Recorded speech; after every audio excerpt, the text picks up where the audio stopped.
ഉപതെരഞ്ഞെടുപ്പ് പ്രചാരണത്തിനിടെ CPMന്റെ പാളിയ മോഹമായിരിക്കുകയാണ് സന്ദീപ് വാര്യർ. BJPയുടെ നഷ്ടം കോൺഗ്രസിന്റെ നേട്ടമായതോടെ അണികൾക്കും ആവേശമാണ്. പി.സരിനെ LDF ക്യാമ്പിലെത്തിച്ച് ഉപതെരഞ്ഞെടുപ്പ് പ്രചാരണത്തിനിടെ കോൺഗ്രസിനെ CPM ഞെട്ടിച്ചതിന് പിന്നാലെയാണ് സന്ദീപ് വാര്യരുടെ BJP നേതൃത്വത്തോടുള്ള അതൃപ്തി പുറത്തുവരുന്നത്. UDFന് പിന്നാലെ BJPക്കും കൊടുക്കാവുന്ന ഒരടി അന്ന് CPM നേതൃത്വത്തിലെ ചിലരെങ്കിലും സ്വപ്നം കണ്ടിരുന്നു. സരിനെ കുറിച്ച് പറഞ്ഞതുപോലെ സന്ദീപ് ആദ്യം നിലപാട് വ്യക്തമാക്കട്ടെ എന്ന് പറയുന്നതിനൊപ്പം സന്ദീപിനെ പുകഴ്ത്താനും CPM നേതാക്കൾ മറന്നിരുന്നില്ല. പക്ഷേ CPM നേതാക്കളുമായി ചർച്ചയൊന്നും നടത്തിയില്ല എന്ന വാദത്തിൽ സന്ദീപ് ഉറച്ചുനിന്നു. സന്ദീപ് ശനിയാഴ്ച കോൺഗ്രസിലെത്തിയതോടെ CPM നേതാക്കൾ പതുക്കെ വാക്കുകൾ മാറ്റി. ആരെക്കുറിച്ചും മോശമായി ഒന്നും പറയാത്ത AK ബാലൻ സന്ദീപിനെ കുറിച്ചും അങ്ങനെ പറഞ്ഞതാവാമെന്നായിരുന്നു മന്ത്രി MB രാജേഷിന്റെ ആദ്യ പ്രതികരണം. പിന്നീട് വർഗീയ കാളെന്ന വിശേഷണത്തോടെ വാക്കുകൾ കടുപ്പിക്കുകയും ചെയ്തു. RSS ഇടപെടലിനെ തുടർന്ന് തൽക്കാലം സന്ദീപ് വാര്യർക്കെതിരെ നടപടി വേണ്ട എന്ന നിലപാടിലാണ് BJP നേതൃത്വം എത്തിയത്. എങ്കിലും K സുരേന്ദ്രന്റെയും C കൃഷ്ണകുമാറിന്റെയും ഉൾപ്പെടെ പരാമർശങ്ങൾ സന്ദീപിന് രസിച്ചില്ലെന്ന് വേണം പിന്നീടുണ്ടായ കാര്യങ്ങളിൽ നിന്ന് മനസ്സിലാക്കാൻ. തിരഞ്ഞെടുപ്പ് കഴിഞ്ഞാൽ തനിക്കെതിരെ നടപടി സന്ദീപ് വാര്യരും പ്രതീക്ഷിച്ചിരിക്കണം. പുറത്താർക്കും പിടികൊടുക്കാത്ത വിധമായിരുന്നു കോൺഗ്രസ് നേതൃത്വവുമായുള്ള നീക്കം. RSS നേതാക്കൾ വീട്ടിലെത്തി നടത്തിയ അനുനയ ശ്രമത്തെ തുടർന്ന് കുറച്ചു ദിവസം സന്ദീപ് വാര്യർ മൗനം പാലിച്ചതും നീക്കങ്ങൾ രഹസ്യമായിരിക്കാൻ സഹായിച്ചു. ചെത്തല്ലൂർ NNUP സ്കൂളിനടുത്താണ് സന്ദീപ് വാര്യരുടെ വീട്. കോൺഗ്രസ് അനുകൂല അധ്യാപക സംഘടനയിലെ അംഗമായിരുന്നു സന്ദീപ് വാര്യരുടെ അമ്മ. 1999 മുതൽ 2000 വരെയുള്ള കാലഘട്ടത്തിലാണ് യുവമോർച്ചയിലൂടെ സന്ദീപ് വാര്യർ പൊതുപ്രവർത്തകനാവുന്നത്. യുവമോർച്ച പഞ്ചായത്ത് സെക്രട്ടറി, ജില്ലാ വൈസ് പ്രസിഡന്റ്, സംസ്ഥാന സെക്രട്ടറി, BJP ഒറ്റപ്പാലം നിയോജക മണ്ഡലം സെക്രട്ടറി, BJP വീവേഴ്സ് സെൽ ദേശീയ സമിതി അംഗം തുടങ്ങിയ ചുമതലകളും അദ്ദേഹം വഹിച്ചു.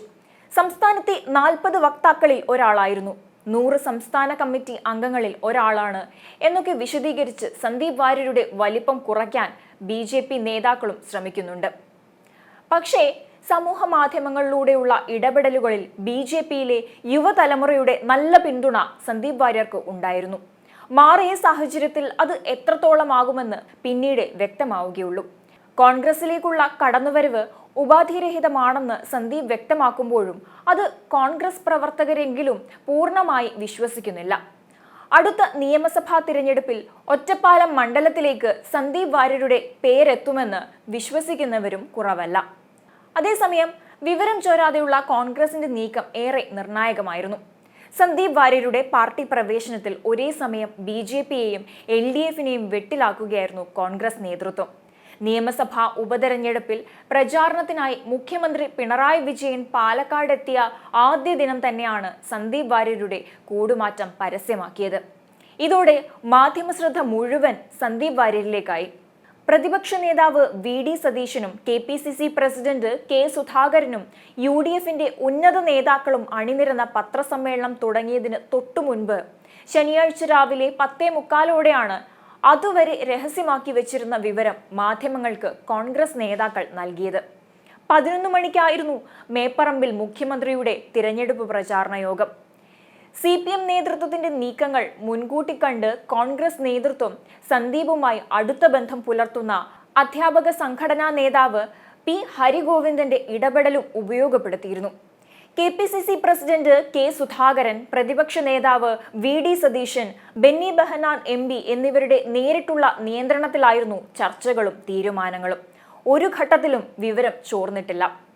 സന്ദീപ് വാര്യരെ AICC സെക്രട്ടറി PV മോഹനൻ, നേതാക്കളായ ബിന്ദു കൃഷ്ണ, ജ്യോതികുമാർ ചാമക്കാല തുടങ്ങിയവർ സ്വീകരിച്ചു. K സുധാകരനും പ്രതിപക്ഷ നേതാവ് VD സതീശനും ഷോൾ അണിയിച്ചു. AICC സെക്രട്ടറി ദീപാദാസ് മുൻഷി, MPമാരായ ബെന്നി ബെഹനാൻ, VK ശ്രീകണ്ഠൻ, ഷാഫി പറമ്പിൽ തുടങ്ങിയവരും പങ്കെടുത്തു. UDYF സംഘടിപ്പിച്ച രാഹുൽ മാങ്കൂട്ടത്തിന്റെ റോഡ് ഷോയിലും സന്ദീപ് വാര്യർ നിറഞ്ഞു നിന്നിരുന്നു. അതേസമയം BJPയെ രൂക്ഷമായി വിമർശിക്കാനും സന്ദീപ് മറന്നില്ല.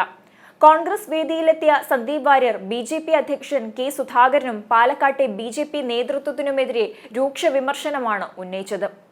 പാലക്കാട്ടെ BJP പ്രവർത്തകൻ ശ്രീനിവാസനെ വധിച്ച കേസിൽ UAPA ചുമത്തിയിട്ടും പ്രതികൾക്ക് ജാമ്യം ലഭിച്ചു. എന്നാൽ അതിനു മുൻപുള്ള ഒരു കൊലക്കേസിലെ പ്രതിയായ പാലക്കാട്ടെ സംഘപരിവാർ പ്രവർത്തകർ ജാമ്യം ലഭിക്കാതെ ജയിലിൽ കഴിയുകയാണെന്ന് സന്ദീപ് വാര്യർ പറഞ്ഞിരുന്നു.